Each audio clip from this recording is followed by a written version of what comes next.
प्रिय सज्जनों, आप सभी को कोटि कोटि प्रणाम।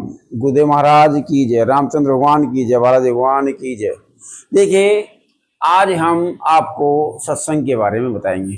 सत्संग की क्या महिमा है, सत्संग किसे कहते हैं, सत्संग क्यों जरूरी है, ये सब बातें आज हम चर्चा करेंगे। सत्संग का अर्थ क्या है, सबसे पहले हम जानेंगे सत्संग का अर्थ क्या है। सत्संग का मतलब अर्थ होता है सत का संग, अर्थात जो अच्छे लोग होते हैं, जो महान लोग होते हैं, सच्चे लोग होते हैं, बड़े लोग होते हैं और भागवत भक्त होते हैं, उन लोगों का सानिध्य ही सत्संग कहलाता है। उन लोगों के वचनों को सुनना, उन पर मनन करना, अपने जीवन में उतारना ही सत्संग कहलाता है। सत्संग, ये बात ध्यान रखिए आप, बिन हरि कृपा के सत्संग नहीं मिलता। जब तक प्रभु की कृपा नहीं होती तब तक सत्संग में नहीं जा सकते आदमी। देखिए, कहीं पर कथा होती है, कुछ लोग अपने काम पर जाते हैं, कुछ करते हैं, कुछ घर में सोते हैं, लेकिन वही सत्संग में शामिल होते हैं जिन पर प्रभु की कृपा होती है।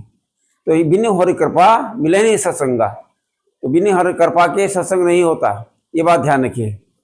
सत्संग वो प्रकाश है, सत्संग वो दीपक है जो हमारे अंधकार को दूर कर देता है, जो हमारे अज्ञान को दूर कर देता है।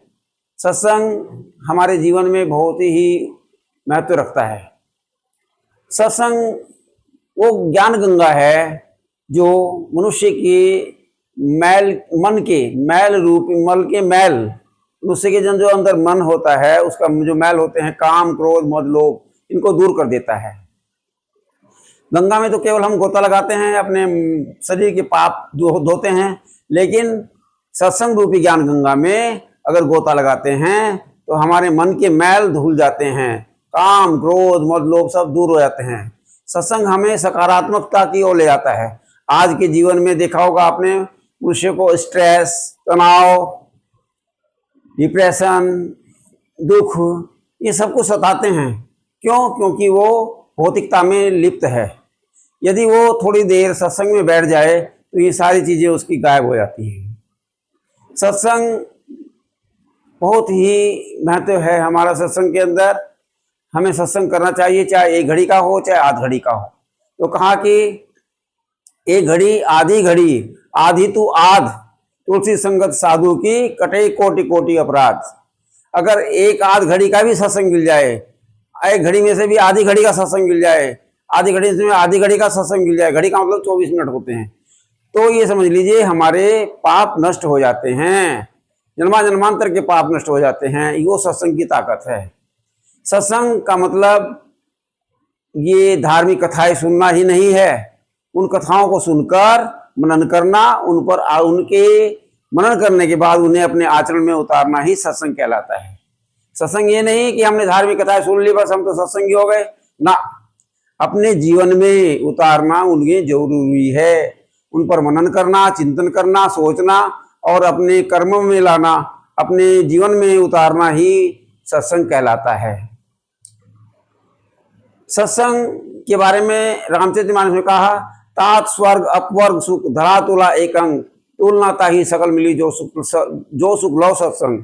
अर्थात पूरे स्वर्ग के सारे सुख, मोक्ष के सुख एक पलड़े में रख दिए जाएं और क्षण मात्र का, लौ मात्र का जो सत्संग है वो एक पलड़े में रख दिया जाए, तब भी सत्संग का पलड़ा भारी रहता है।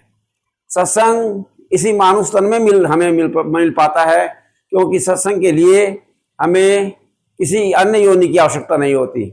मनुष्य तन ही है ऐसा है जिसमें हम सत्संग कर सकते हैं। सत्संग देवताओं को भी दुर्लभ है। कहा गया है, बड़े भाग मानुष तन पावा, सुर दुर्लभ सब ग्रंथ ही गावा। ये सत्संग जो है ये मनुष्य तन में ही हम सत्संग कर सकते हैं, बिना शरीर के हम सत्संग संभव नहीं है। ये देवताओं को भी दुर्लभ है।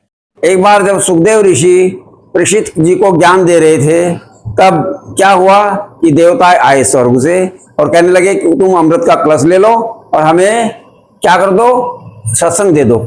लेकिन सुखदेव जी महाराज जी ने ऐसा नहीं किया। उन्होंने राजा परीक्षित को ही सत्संग सुनाया, राजा परीक्षित को ही ज्ञान दिया। देवता वापस लौट गए। तो इस प्रकार सत्संग जो है मनुष्य तन में ही पा सकते हैं हम। गाय बन जाए, भैंस बन जाए, बकरी बन जाए, किसी भी तन में भजन करना संभव नहीं है। इसलिए ये तन बड़ी भाग्य से पाया हमने, इसे हमें गंवाना नहीं चाहिए। जितना भी समय मिले हमें अच्छे कर्मों में ही लगाना चाहिए। कर्म दो प्रकार के होते हैं, सुकर्म और कुकर्म। यदि हम अच्छे कर्म करते हैं, धर्म के मार्ग पर चलते हैं तो अच्छे कर्म करते हैं, कुधर्म के मार्ग पर चलते हैं तो हम कुकर्म करते हैं। इस प्रकार से हमें ये कौन सिखाता है? ये सब सत्संग से ही हमें ज्ञान मिलता है। और मेरी तो ये आप सब लोगों से प्रार्थना है कि अपने बच्चों को भी सत्संग में ले जाया करो। सत्संग की एक घड़ी भी आदमी के जीवन को बदल सकती है। इसलिए जब पहली बार विभीषण जी हनुमान जी से मिले तो उन्होंने कहा कि ये मेरे भाग्य हैं, अब मुझे प्रभु की कृपा हो गई मेरे ऊपर, मुझे आप संत मिल गए तो समझ लीजिए प्रभु की कृपा मेरे ऊपर बरस गई। तो ये सब सत्संग की महिमा है। मैंने इसे संक्षिप्त में आपको बताने की कोशिश की। अगली वीडियो में मैं आपको सत्संग की महिमा के ऊपर कुछ कहानियां सुनाऊंगा।